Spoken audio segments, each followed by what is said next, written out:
Should luxury housing be rent controlled? Efforts are underway in Newark to bring much of its new housing, which is currently exempt from rent regulation, under rent control. An ordinance from Mayor Ras Baraka requiring newly built apartments to be rent controlled was recently presented to the City Council. While there are few details so far, the ordinance appears to be aimed mainly at luxury housing. It limits rent increases to 5% over any 2-year period on most new housing construction. Newark is proposing this law even though a state law passed in 1987 exempts new apartment buildings from local rent control laws for 30 years or for the duration of their mortgages. The purpose of the exemption from rent control for most housing built after 1987 was to encourage the growth of new housing to meet the demand for it. At the time, rent control was seen as an obstacle to creating more housing. The new rent control ordinance under consideration in Newark relies on a provision in the state law that gives cities the ability to ensure that tenants are not subjected to unconscionable rent increases. What's unclear is what unconscionable means. That is left to housing court judges to decide in each case. Newark's ordinance is an attempt to define what is unconscionable by limiting rent hikes to 5% over a 2-year period.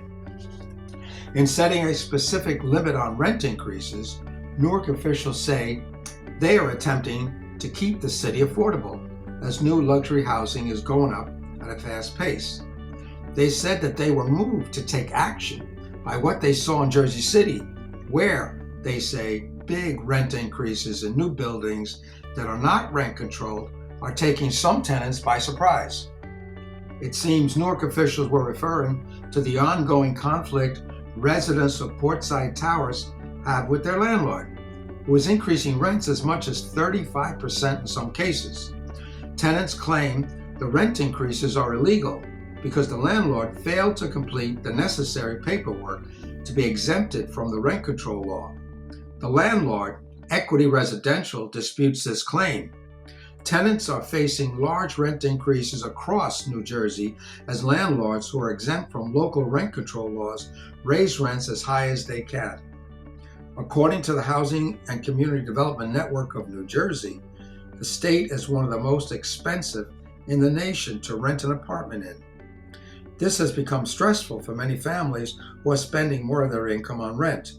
According to Zumper, an online real estate rental site, the median rent for a one-bedroom apartment in Jersey City is $3,435, up 18% from last year. This refers mainly to the cost of housing by the waterfront and in the city's historic district. Rents can vary dramatically by neighborhood. On Zumper, the average rent for a one-bedroom in Greenville is $1,600, and in McGinley Square, $1,700. But in nearby Journal Square, it rises to $2,858.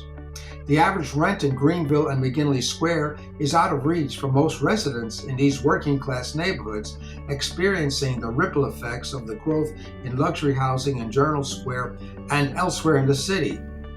Would putting luxury housing under rent control be a help or a hindrance in making housing more affordable? What do you think? Please follow, subscribe, comment, and share. Thank you.